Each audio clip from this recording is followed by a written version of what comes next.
Apple's latest event for March 8, most of us expected that Apple present at least one of the following products: a new generation of the AirPods Pro, a new MacBook Air, and if we weren't really sure about these products, we were absolutely sure that at least a new iMac 27-inch would be presented.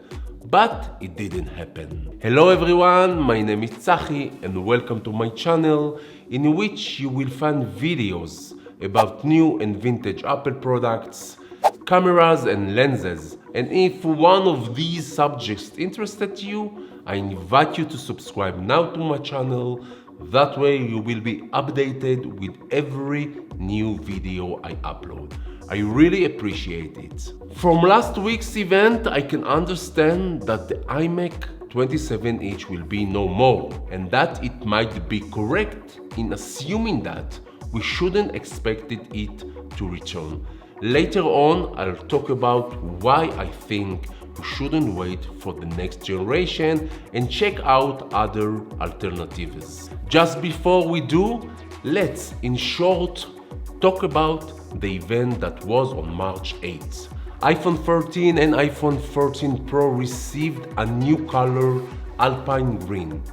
In my opinion, this is a one-time color which won't return in the next iPhone.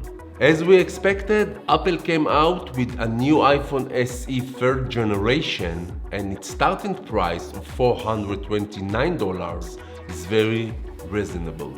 At this price, you will receive an iPhone of high quality with 4.7-inch screen, an updated camera, the Bionic A15 chip, 5G cellular, a very strong battery, and a design which almost hasn't changed since the iPhone 6. Of course, it still has the nostalgic Touch ID.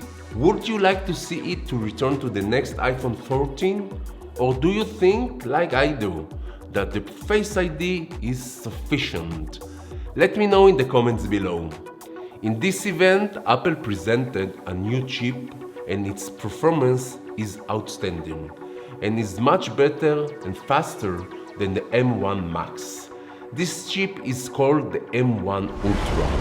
Each new upgrade is significant and I can't remember receiving so many updates in such a short time in the past. The next generation of the iPad Air came out. Its design is exactly the same as the previous one, and in my opinion, the significant update is that now it also has the M1 chip, which exists in the iPad Pro 2021. In addition, the new Mac Studio was released. It comes in two models. One has the new Ultra M1 and the other has the M1 Max. For this specific product, Apple has designed a special 27-inch studio screen, which is gorgeous. Now that we have both of these devices, computer and screen, it's quite clear to me that they are the replacement to the iMac 27-inch. I'll give you two additional reasons why I am right.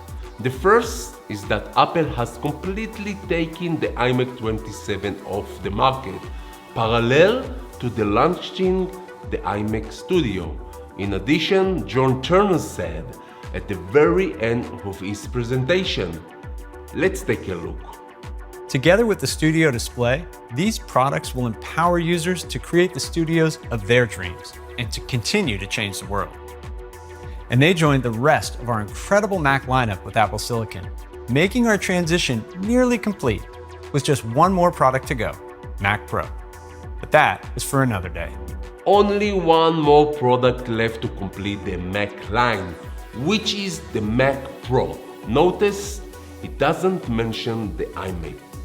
I think it doesn't get clearer than that.